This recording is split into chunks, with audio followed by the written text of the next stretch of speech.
things, that the topics to discuss. One of them included time travel. Yeah, not gonna lie, that's a reference because I just watched Napoleon Dynamite again the other night. Oh, nice. When he puts the friggin' thing on and he's like shocking him, turn it off. Yep. And then Kip's his brother comes in, or Uncle Rico says, "Yeah, I could have told you that it didn't work." And you see him limping around because they're holding that stick in their lap. Yep. Limping out the store right after that. So good. So for those of you just tuning in, we're live with Kenneth Prouty. I'm here with Heather, and we're talking about Napoleon Dynamite, specifically the time travel. And then that got me into thinking about my favorite time travel movies from Back to the Future is on the list. And then there's a great film called Time Crimes, which is a Spanish film, Chrono Crimenes. It's really good if you get the chance to see it. It's more of a thriller. Yeah. But they handle it really well. And then of course Napoleon Dynamite, even though they don't actually do any time traveling, but it's certainly worth it. Yeah. Yeah. There was one with what's his name? Denzel Washington that was pretty interesting. Oh yeah, Deja Vu. That was a good one. I liked it. Yeah. So you're I feel bad, Heather. I feel like you should jump in with something at some point. I don't want to monopolize the conversation. No, I'm just listening to you guys. You're in Michigan now, right? That's correct. Yeah. Cool. Where about? We're in Jackson. It's a town about 20 minutes from Lansing, the capital. It's kind of a nice launching point. It's not super expensive here, but we're about 40 minutes from Detroit and about 40 minutes from Battle Creek, 20 minutes from Lansing. So a lot of places that once things are opened up that will do like the rock shows are pretty close. So that's kind of a good thing. And there's some station, Y Riff in Detroit has been nice enough to already start playing some songs. They've been playing Syntropy on one of their shows, and have an interview coming up on 94.3, another radio station out of Monroe, who they've been a long time supporter ever since the Exploring with Meaning EP. They've been playing various tracks from everything since then. So yeah. Cool. Good things happen. Yeah, I have my brother and his family live in Ann Arbor.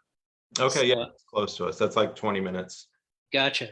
Yeah, when we start playing, you got to get up there and make a reason to visit him. I will. Yeah, no, I would love to, have more than just the reason to go visit him. And then, he lives right near the big house, and he's a doctor at the. If it's college, I don't know what that is. Oh, at the Michigan football stadium. Okay. I assume that once everybody moves to Michigan, all of the culture just immediately seeps in, and all the slang. It doesn't. So, yeah. No. But yeah, so he's a doctor at the hospital at the university. Okay. And they live close to the football stadium. So the next time I go up there, hopefully when things have settled down a bit, I'll take in a game. I'll go see a show. It'll be a nice evening. Yeah. And see, now we're in a good location if someone who's on the screen who's not saying anything has their music festival thing that they were talking about, Heather. It's not that far. That's true. That's very true. And I think I can get to parts of Michigan in like 4 hours, which isn't too bad, I don't think. You're pretty south in Illinois, right? Is correct? Or no, I'm in North. Are you familiar with Illinois at all? We've driven through it several times, and we've came from the Iowa way, where you just drive right through and then hit the 94. Okay. Also, the topics to discuss into Montana because they had that nice, crazy snowstorm in Cheyenne, that happened right on the day we left California. So when we got to Utah, we could not go down.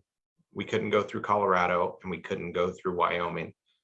So we waited a day and nothing opened up and we had to go all the way up to Montana and all wow. like that. So through Minnesota and down right through Chicago and then finally. So we've been there several different ways, but how far? I live in it's a pretty rural area. It's probably about an hour and a half due west of Chicago. Okay. And kind of it's considered north central Illinois. Yeah. And I would say the closest town you may possibly be familiar with is DeKalb or Rockford. We probably go by there. But yeah. It's honestly like I like that stuff. It's a beautiful country. Like I like seeing a lot of it. Montana was really cool because the roads were clear and it was super snowy. But when we stopped, I think is the big city Bozeman there, or no? What's the big city? Anyway, whatever the biggest city in Montana, it kind of felt a little bit like not nice. But we stopped at a smaller one and we had lunch and stuff, and it was a really cool little place. So yeah, Montana is so beautiful. It's almost like you're driving through a photograph. It's like you're inside of a photograph. yeah, It's so beautiful. yeah, no, it was nice. Yeah. One of the bands that I've become friendly with and have featured on the show is called Beastwood.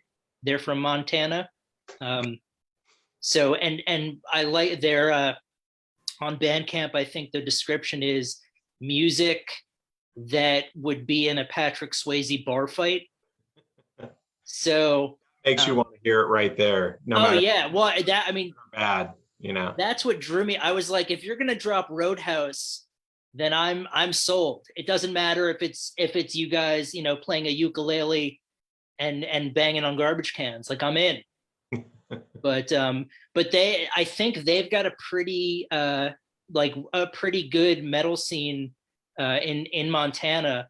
So Yeah. if you're looking to move around the Midwest at all, Not presently. We just no. But I mean, once things are up and running, if you want to branch out at all, you know, now that you're technically, I guess, in the Midwest, I can put you in the pipeline. But yeah, and you've got the new album comes out at the end of May. that's correct. Cool. And you two have actually heard one of the songs, so let's talk about it. Sure. And if you just say it's good, oh no, my line's breaking.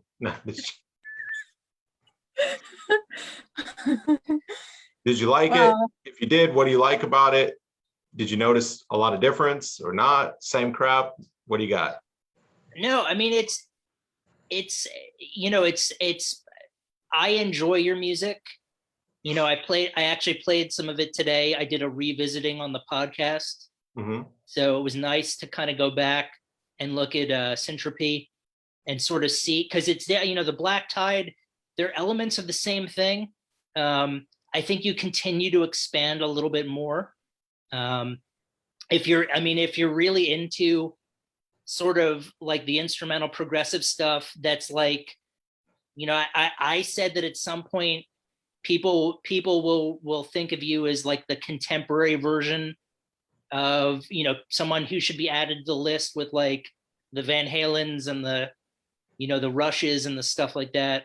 So I think it's a lot of the same stuff that I've enjoyed as you continue to break some new ground.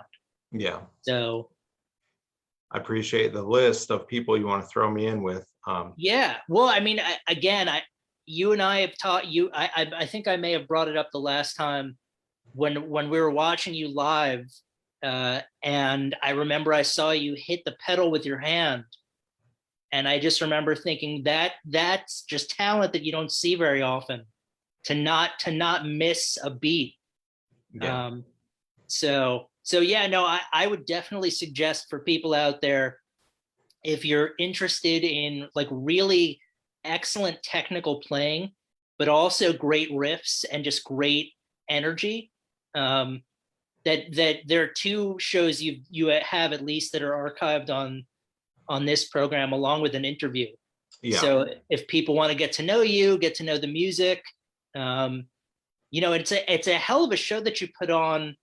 It's all sort of like a DIY type thing too, which is one of my favorite things, because most of what I deal with is all like a self-made type thing. So the fact that you're able to make as much music as you do and be as prolific as you are and put on the show with lights and sounds and everything, it's really to be commended. I appreciate it. It is a lot of work. But it's what I enjoy doing. And yeah, no, I'm always trying to expand things, as far as musically. So as I got into writing the Energy album, I was really trying to incorporate a lot of and I don't do it just to like mimic sounds. I just really started to enjoy some way people were operating their rhythm parts in black metal. And so I started listening to a lot of Immortal and Emperor and things like that, and wasn't really to copy anything. Drumming is drumming, and every drummer has their own style, but how many songs have the same beats over and over? So that's just going to happen if you like something, having beats that are tend to a certain way. But I really was the way that a lot of black metal, the early ones, they were just playing a whole different style of chording than you hear even in all the progressive metal, and especially the progressive instrumental stuff. There, a lot of it gets into that djenty, where it's just kind of rhythm stuff. And I was hearing all these other textures and sounds, and started seeing what they were doing with the chording. And that was another reason why I actually decided to get motivated after however many years of playing I did, and actually learn music theory. And that kind of really, I think learning that expanded where we were on Energy Frequency into Black Tide, because texturally that one is like leaps and bounds when you're listening to the actual rhythms and how it all blends together structurally. And then going into Winterheart, it's like taking all these things and ideas. And what I really enjoyed doing with this record was, and you'll notice it in the track that I sent you guys, it's going one way and then it just shifts, and you're like, wait a minute. And it has that moment where it's just like feedback from the guitar, but the bass is still going about a minute in, and then it kind of turns into a whole different thing and then whips itself back. And there's a song called Cold River, which I was going to use the Norwegian name for it to make it sound really, but that one's like the heavy, really black metal-y one of the record. And it has some pretty big drastic changes in it. And I think that's really the place where this new music is going to shine. And I really tried to do a lot, not repeat myself in any of the verses on a lot of the things to just keep it moving. And so once it's out, you guys will see it. I think it's definitely a lot harder for me to play. It's been a lot of work, and but it's been really satisfying in that. And the crazy thing is, it's been done for probably since February. And I was just kind of waiting around for things, and I'm creating my Prince vault, so I still have all this other stuff that I'm working on at this moment that I wasn't sure if I was going to include it. And I kept getting stuck, feeling like I was forcing it to fit into this little group. So then I just decided to leave this as its little group. It felt complete. And then we come up with something else. So, but yeah, there's a lot of changes, a lot of difference. And there is some, obviously it's the way I play. So you're going to hear those things in it too. And hopefully that, all that stuff together gets people excited, and it's fun to hear. Is, And is this one another one that you're going to sell on your website? you know, this one is going to go back to just being available everywhere. I mean, they're all, except for the Black Tide, they're all for sale on the website.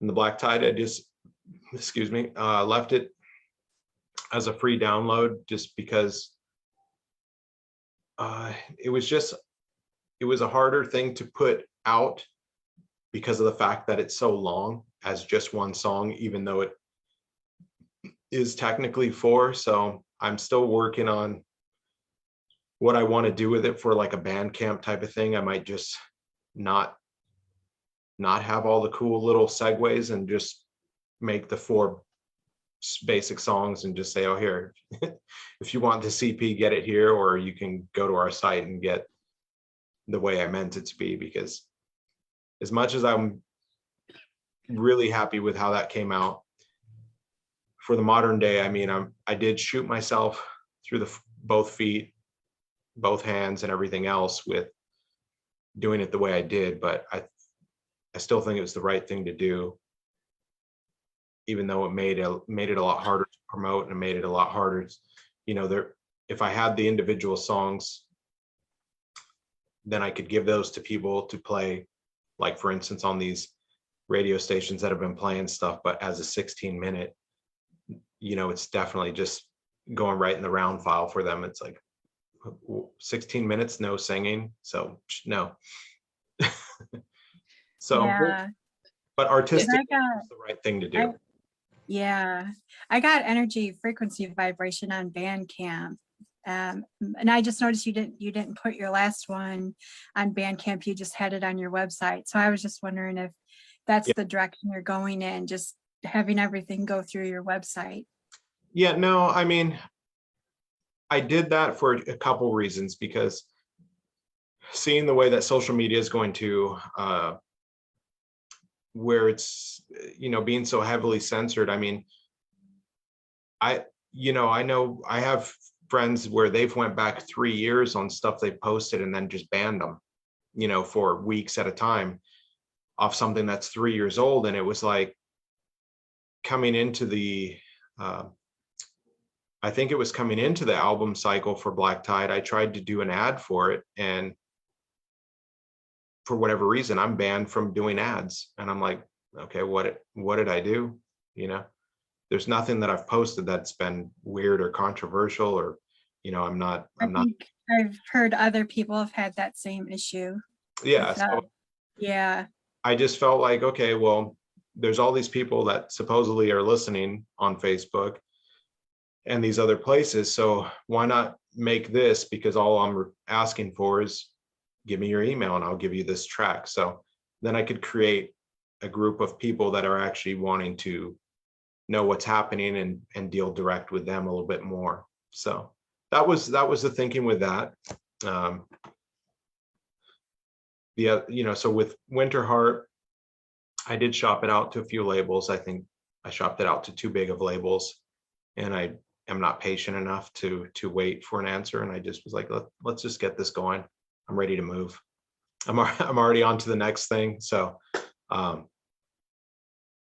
with not being able to play shows, it makes it harder too, because a lot of times you write all this stuff and then you get to go out and play it for a little bit and then come back and do it again. And now there's not that payoff. And honestly, I'm not into the live stream thing. I know I've done it, and I've done it for you guys a lot, and it's been cool, but not having that interaction, and it's not the same. It's not as fun. So I'm just not enjoying that part. So then you pick up the guitar and it's like either play the same crap or start working on something new. So that's what happens. Well, first, let me a couple things. First, we should say hi to Brad, who's watching. He's our super fan. He's doing well. He says he's enjoying the interview so far, and he's going to pick up some of the albums. So, all right, thank you, Brad. Yeah, Brad, you can't go wrong really with any of them. I would start. I would probably start with energy frequency, you'll get a good taste. And then the Black Tide is a little bit different. It's one song. And then the new album will be out on the 31st. So, which I'm excited to hear the other tracks, especially since you're incorporating some new themes. But and then when I was in grad school, one of my professors referred to it as the circular file, the trash can. Yeah. She would talk about, make sure you have, don't have any spelling errors on your resume because it'll end up in the circular file. Yeah. So, but yeah, I mean, I like the fact that Black Tide is one song. Just going, I'm sort of going back to what you guys have been just talking about now. It's sort of like one of my favorite, Dope Smoker by Sleep is, like 64 minutes. And rather than dice it up for radio play, they just put it out as the one track. So, and I think by this point, hopefully you've amassed a group of diehard fans who will sort of be willing to just get whatever you put out. And the fact that you're as innovative as you are, as a fan, it's great. Like I understand the frustration of not being able to play the music live to people, but from my end, hearing that you're always working, it's like a win-win for me. Yeah. So I mean, from what I've heard from everybody, shows are beginning to come back. Yeah. So hopefully you'll be able to start playing again soon, and it'll be exactly where you want to be, getting the instant feedback and stuff like that. And I know Heather and I really appreciate the live streaming you've done on the show, and talking to us about your albums, because at first that was really the only avenue, I think, but now as things are starting to open up a little bit, it'll be nice to sort of see bands in their natural habitat, so to speak. And it's crazy too, like bringing that up. It's like, I know when we did our first live stream for you guys, we were thinking, couple months, right? Like no one thought this crap would go this long, Yeah, well, Brad wrote great tunes to run to, very energetic, and some of my favorites. So doing the dishes too, Brad. Do the dishes. Yeah, I mean, it's great music. Anything mundane, go ahead. But well, yeah, I mean, it's whatever. I mean, it's good for any situation, really. I'm just goofing. Oh no, I know. I'm but no, it's great. You could make a workout mix to it. You could do the dishes to it. You could just kick back and relax and have a glass of wine to it. I mean, the applications are endless. Yeah, you can go out and riot, whatever, whatever it's good for you, Yeah, well, let me just, I'll say that load it. I mean, Kenneth, Heather, and I don't necessarily endorse rioting, but if you're in the mood and you're driven, we're not going to stop you. Just crank up bioluminescence and just throw a brick at somebody. I don't know. I could see Brad wrote that he does love a good riot. I could hear the APB out now. Yeah. Angry young man throws brick at cop, claims bioluminescence should be on the radio for everyone. Put card spokes in your old BMX. Yep. Add some cards and get some fireworks and ride down the street and do a homebrew drive-by. Just do it. Black Tide and bottle rockets. That's the name of the game. Yes. But as a back pedal, please don't do it. Yeah, obviously we're all just joking around here. And deduction rule the day and realize that we're being sarcastic, okay? Don't do it. Yeah, don't obviously fight the power in your own way, non-violent, but you should be listening to all this music as you're doing that. Absolutely. That won't hurt anyone. Riot peacefully in your home. Yes. From everybody. That's what you should do. Yeah, right. Go in your bedroom. In your own kitchen and then just calm down afterwards. Crank the volume to 11. Do the dishes. What's it going to take for us to just get her to just totally bust up? I think we're getting there, but it's not there yet. So I'm just Oh, going it's close. It's close. By the way, we have a new Fred just chimed in. He said it all sounds good because Brad wrote, "If I'm going to jail, it might as well be on my own terms." Yeah. So, Yeah. but Brad, none of us want you to go to jail, Brad. You're our super fan. You participate in every conversation we have. Appreciate that, Brad. Appreciate it. But yeah, no, if again, the sentiment is there. Pick up the music, crank it to 11, do the dishes. The cards and the spikes of your BMX sound good anyway. So I would recommend doing that. Exactly. So yeah, no, I mean, so I'm excited for it to come out at the end of the month and see what happens. See what happens with it. It's a good collection. I know you guys are going to enjoy it, and give me a heads up. I've been slacking. I'm not going to lie. I've read your books, but I've been slacking on your podcast. So It's all good. Yeah. Well, what I always say to people is none of it's going anywhere. So take, if you have the time and the inclination, great. And if you don't, take as much time as you want. yeah. And Fred also wrote, he's a new listener, but he loves the music. So winning over fans one Yeah. at a time. He's just being nice. I know Fred. Okay. Well, I thought we were winning and winning, one fan at a time here. Yeah, don't take the magic away from Heather. Yeah. All right. But, so where are we, and what else we did time travel? Okay. Time travel, yeah. the new album. Heather, do you have a question? Well, Kenneth hasn't discussed surviving COVID yet. Oh, This is funny. So I'm curious about this. yeah, it's a good weight loss plan, that's for sure. No, I mean, it's funny because we went through the whole year and something in California without, I mean, almost, I think we knew like personally like 4 people who got it. That was it. And within a week of being here, like I thought I just had a sinus infection because it was kind of cold, and I wasn't, we're living in perpetual heat waves out there at this point. That was half the reason why I left. But so I called my office and they were like, hey, just go get checked out anyway.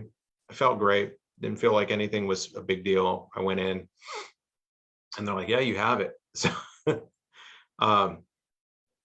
that night I kind of had a good fever, and the rest of the week it was nothing, like no aches, like a normal flu can be really bad. And it was nothing like that. It just felt like I was wasting time and getting paid for it. So, okay. And then by Friday, I kind of was like coughing a lot, and I've always had an issue where I get bronchitis anytime I get sick. So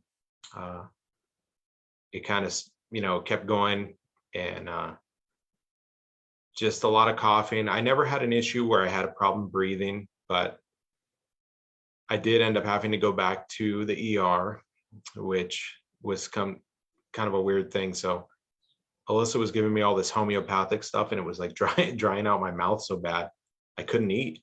Everything was just horrible, and like I wasn't drinking enough. And so I'm just going to go ahead and tell this story because I never tell personal stuff. But middle of the night, I get up and I'm exhausted. I think it's Sunday night, and you get up because you have to take piss. So go to the bathroom, and you know how this is, Andrew. You just want to get back to the bed, and you're standing there, so you're like trying to go fast, put a little pressure on. And as soon as I'm done, I'm like, I go to go wash my hands, and I'm like stumbling around the bathroom, and I fall into the wall, and I'm like, the hell's going on, man? And I go again to lean off and go over to the thing. I figure I'm just tired, and I wake up on the floor. And so Alyssa hears me and she's freaking out. So we go to the ER, we do this whole thing, you know, obviously I'm dehydrated, and they come back and they're like, yeah, this happens to people all the time.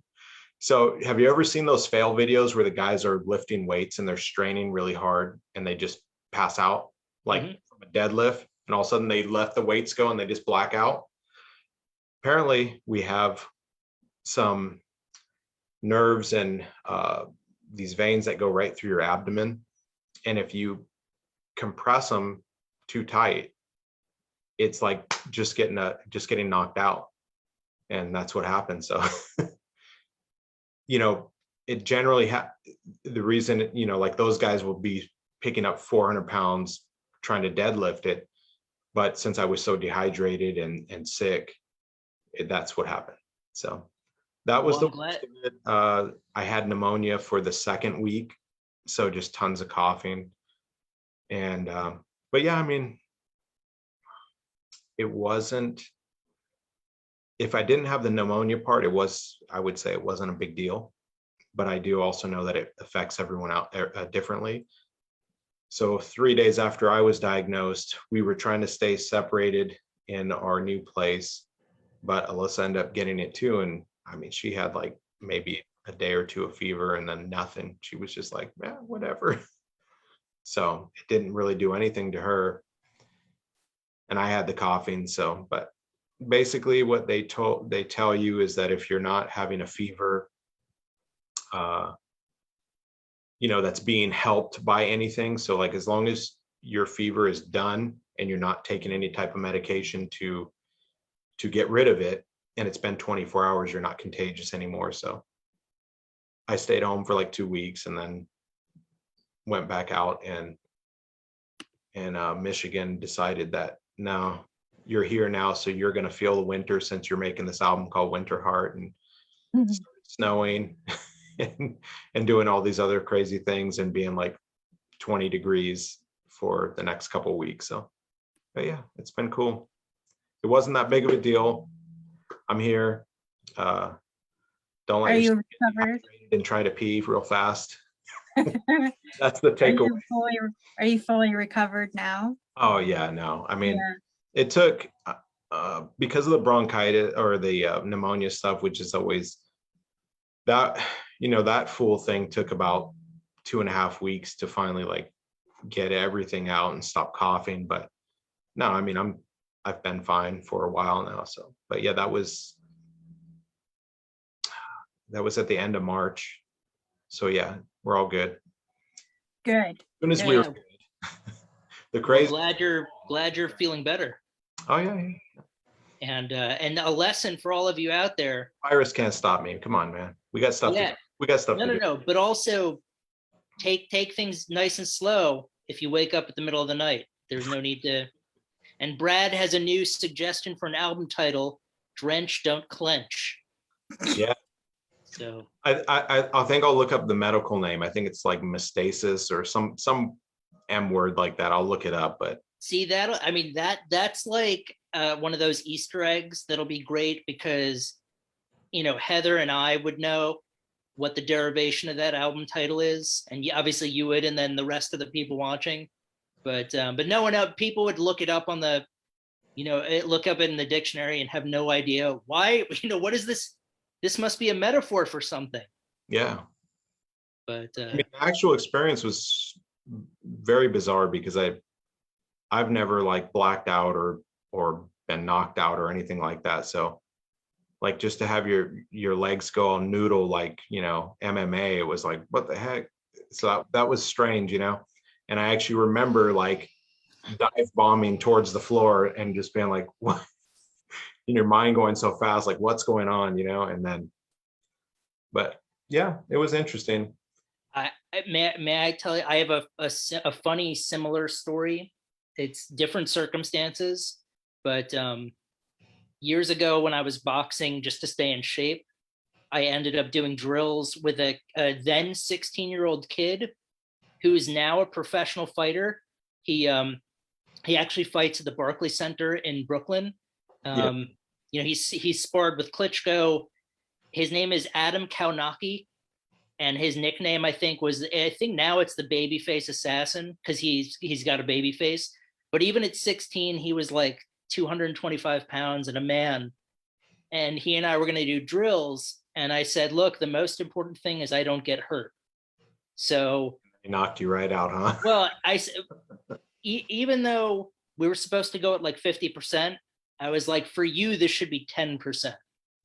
And he threw a jab that connected, and I went down off a jab, and it's completely scrambled my sense. I wasn't knocked out, but it like scrambled my senses to the point where, I was like dizzy, and I opened up my eyes. He was standing over me, and in a very thick Polish accent, he was saying, "Why did you make me hurt you?"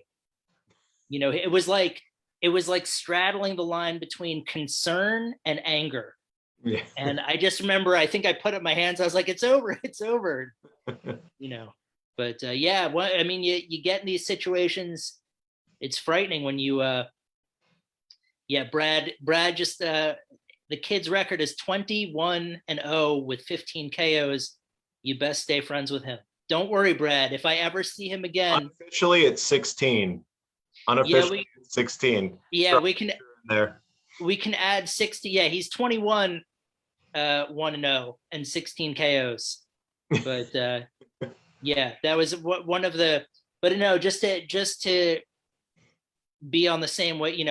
Anytime something like that happens, it's frightening. I'm glad you came through it okay, and obviously it's going to take more than COVID to keep you down. Yeah. So I mean, on another side, a funny side is they never even gave me anything. I've always stayed pretty physically active, like in my life. So every time they checked me out, they're like, "Well, you're in good health. I don't take any type of medication, anything." So they checked me all out. Well, I guess if it's bad, come back. That's what they told me when I first got diagnosed, and then when I went and got the IV and everything, that was even while I had pneumonia, they're like, "Well, I mean, it's pneumonia, but you're healthy, you're going to be fine. So I guess just come back if you have problems breathing." And then they just shot me out the door. So yeah, that's the good news. Yeah, well, that is good. I mean, it is good news. But obviously it's been a very difficult year, aside from the fact that so much has been shut down, but the fact that you beat COVID, you got a new album coming out, and hopefully shows will be opening up again soon. So hopefully this is part of an upswing with the pendulum. Yeah, I mean, that was pretty much everything else has been pretty good, moving away from there. I mean, there was just like a million reasons, but that's been good for the most part. So yeah, I mean, COVID was just a bump, but it's a good story. Yeah, absolutely. I know Patrick had it a couple times already. So yeah, Patrick had it, and it was funny because he would. I mean, it wasn't funny, but he would leave, those videos on Instagram. Yeah. And it's always about like opening mail. He does like the mail call, or he got new drum heads or something. And then this one, he's driving his car and he's coughing pretty badly, and he's saying, "Yeah, I'm on the way to the hospital. I think I got COVID again." Yeah. And it's just like, oh my goodness, what are you doing? He's opening the mail that has white powder on it, I guess. Oh, Brad asked, who does the drumming on your albums? Yeah, that's a good question, Brad. That's a real good question. It's a mix. I actually have hired this guy in Poland to do some of the programming for me, and then sometimes I do it. And yeah, so there's unfortunately no real drummer, but I kind of outsource some of it and I do some of it depending on. So on Energy Frequency, I actually did about half of all the work for the drums myself. And then The guy in Poland did a couple tracks, and then I got a couple other from some other people.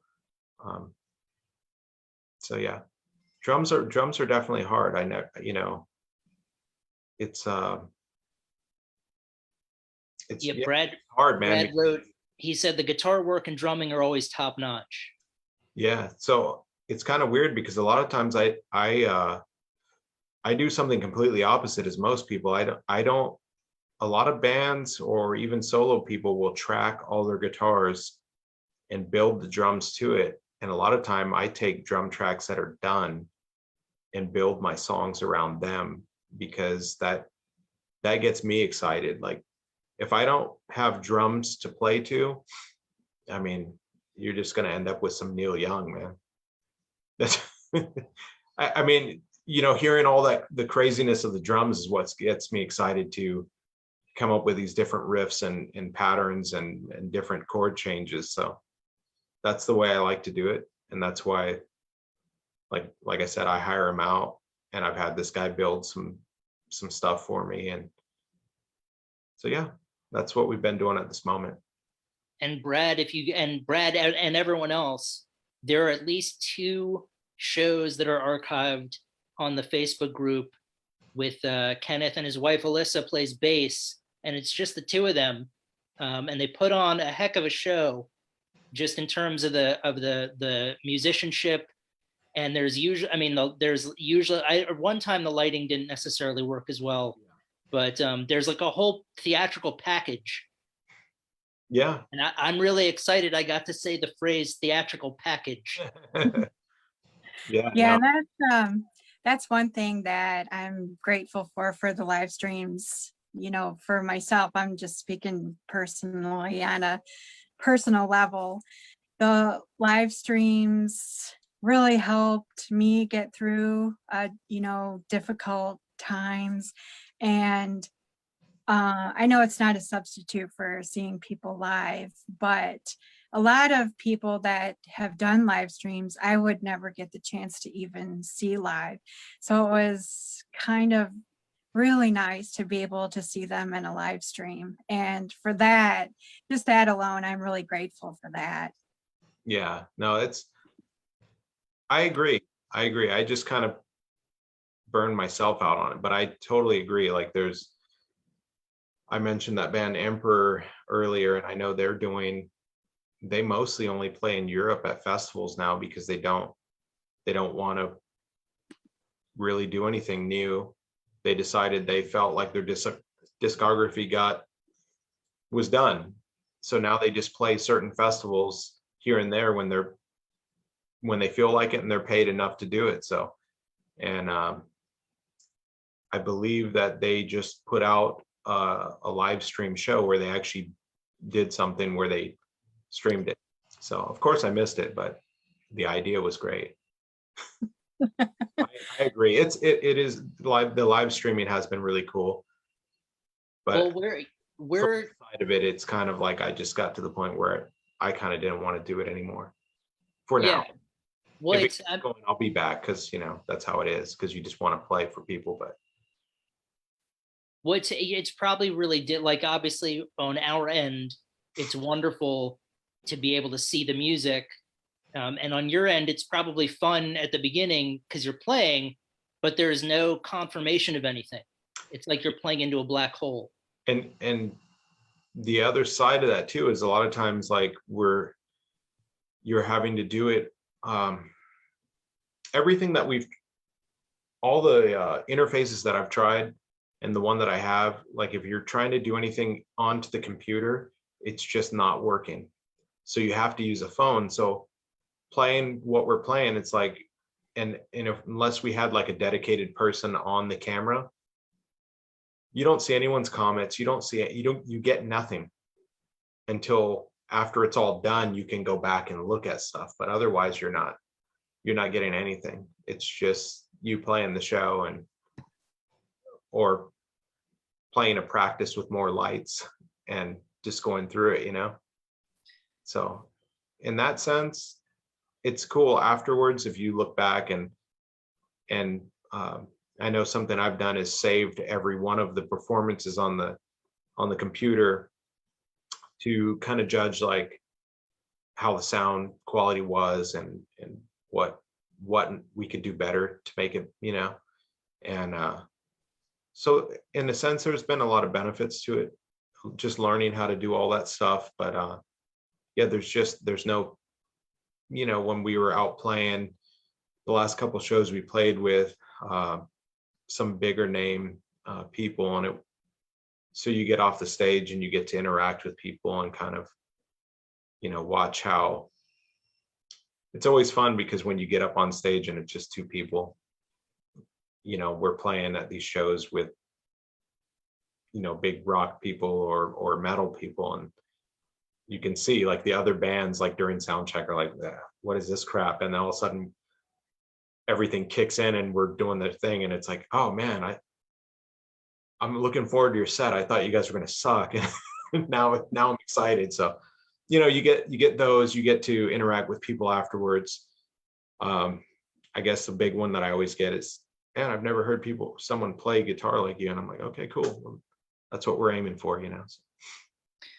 Well, yeah, I mean, obviously, I don't think any of us wanted people who are watching right now to think that it wasn't an incredible, chance for you to live stream for us. And I think you probably enjoyed it as well. If you're going to compare the opportunity to playing live, though, we're just talking about, the missing components that you don't get when you're streaming. Yeah. No, I mean, the live streams have been cool, and I definitely appreciate like the support you guys have given to give us that platform to play for everyone here, and just to reach out and again, just be able to have a place to showcase what we're doing. So I mean, I definitely appreciate it. There was just the other side where we've now had a year and something, because our last show was, I think the last show we played was March 11th. And that was really cool. And we got to play with Tony McAlpine, which was someone that I listened to before I even really played guitar. Someone was trying to teach me, and they go, hey, listen to this guy. And I remember, even though I didn't keep playing guitar at that point, I kept that record. I made a copy of it and I listened to it all the time. So getting the chance to actually play with him later in life was pretty freaking amazing. So that was cool. And we had all these other shows lined up that were, big things happening, and all of a sudden, so from there to then get to do some live stream stuff in the beginning was really fun. But then now we've been over a year, and you just don't get a lot of feedback, a lot of interaction. And I know I personally miss that. So it's like a painter who never gets to, display anything. You never get to have an art show. That's what it feels like, So it'll be great now that, now that you'll be able to get back on stage. Yeah, I'm immune now. Sorry? After you've had it, you're immune, so I can do anything now. Yeah, you're like Superman. Yeah. We've already been on planes since then. Good. We had to fly all the way back to the West Coast because my car had a massive problem right before we left, and I bought this car only to be able to tow her car, and we never even got to bring it. So a month after we were here, we flew back and did the hell ride and drove it back in 2 days over the week. So yeah, we've done a lot, man. Since March, it's been like 4 years for us. We're like living in dog years. A lot of ins, a lot of outs. But yeah. I've got 8 albums actually coming out consecutively. March 30th, 31st, June 1st, 2nd, 3rd, and 4th. We've got 8 albums coming out. So stay tuned. I wouldn't be surprised if that was actually, it's do that next year, huh? That's a good idea. You had mentioned when you mentioned wait. Look, if there's anyone who can do it, you had mentioned Neil Young before, and I remember talking to a colleague of mine years ago about how he was going to open his vault and start putting out, like old unreleased stuff. So I would imagine like you and him and Prince. Like there's just an archive worth of material. So if you wanted to put out 8 albums next year, if I could take that bet, I would certainly bet with you. Okay, but only if it's, because I'll be honest, I had a lot of old stuff hanging around, and I'd go back and listen to some and I'd say, oh, yeah, I like that. All right. But I finally just got to the point where I was like, I didn't want to go back to anything. So I just erase stuff now.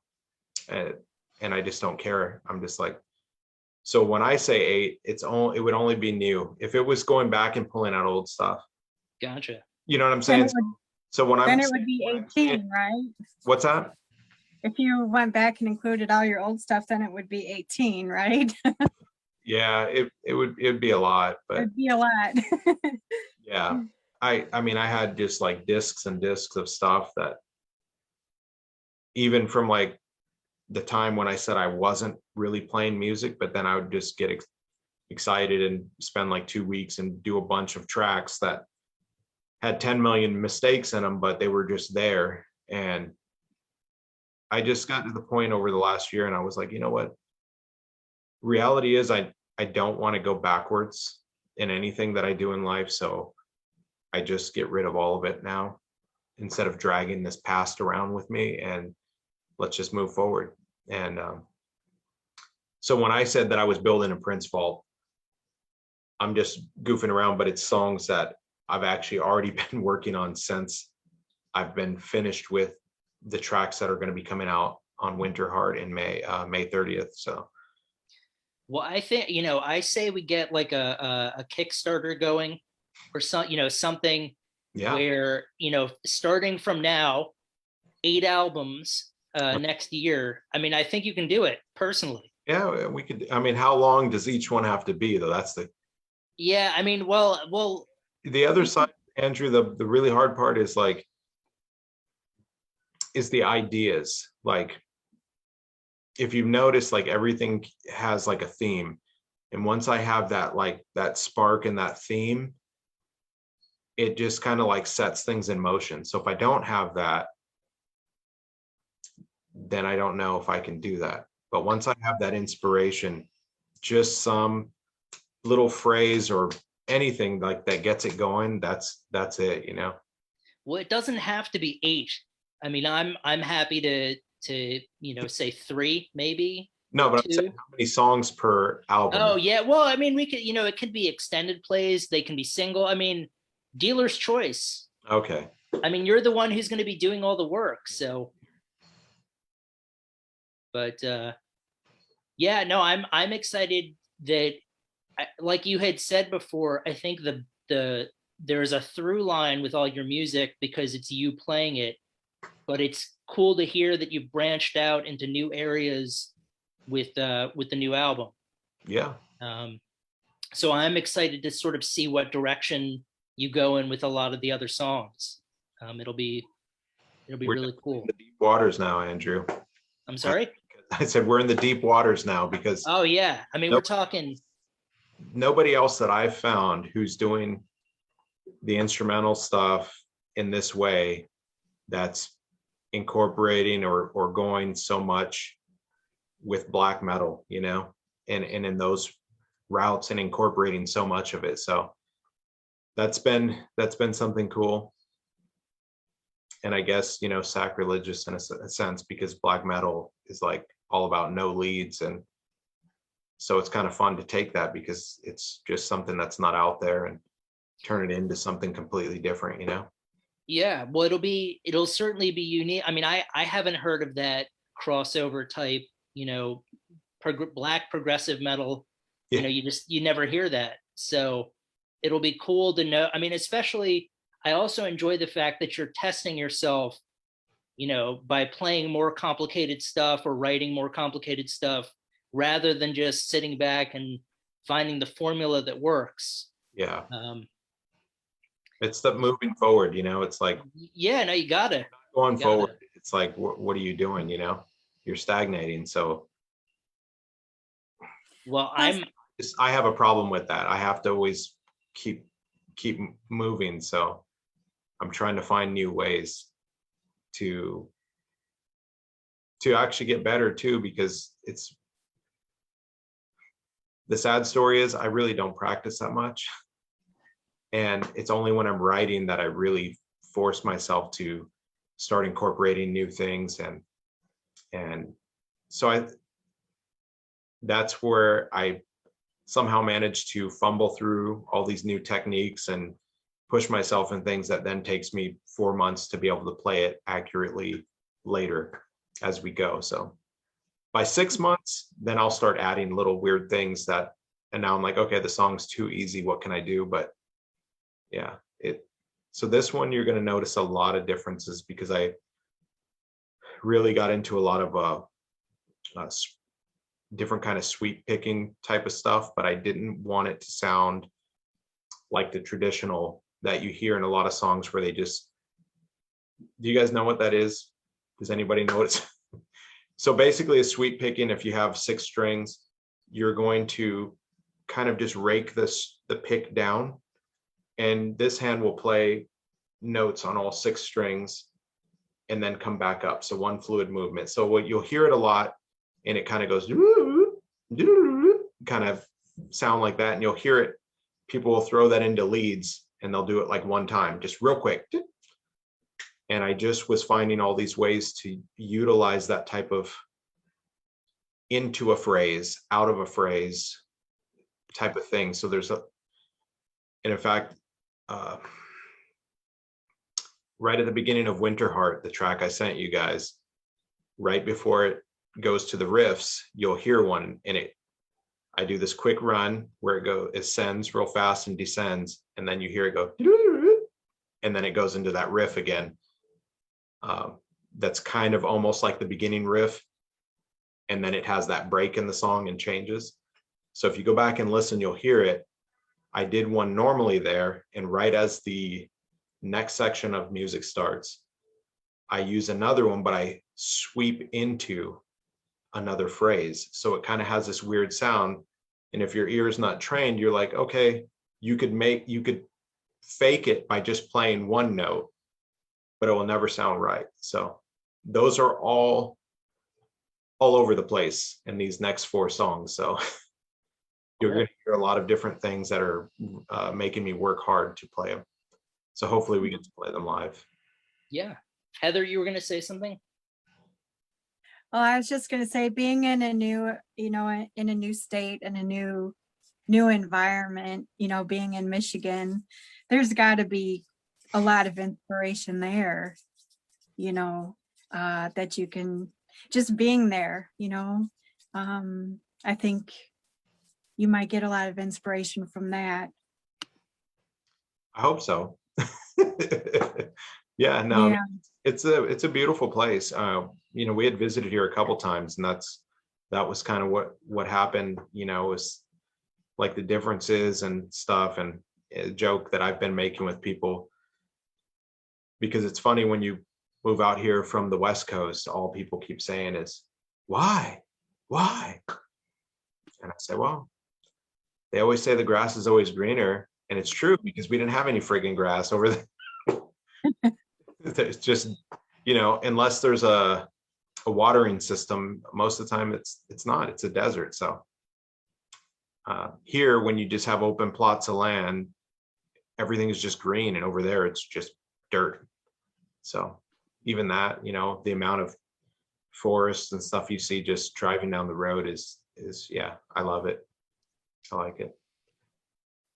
Looking forward to visiting like some of the places in the Upper Peninsula in the summer, possibly, and just getting to see all that.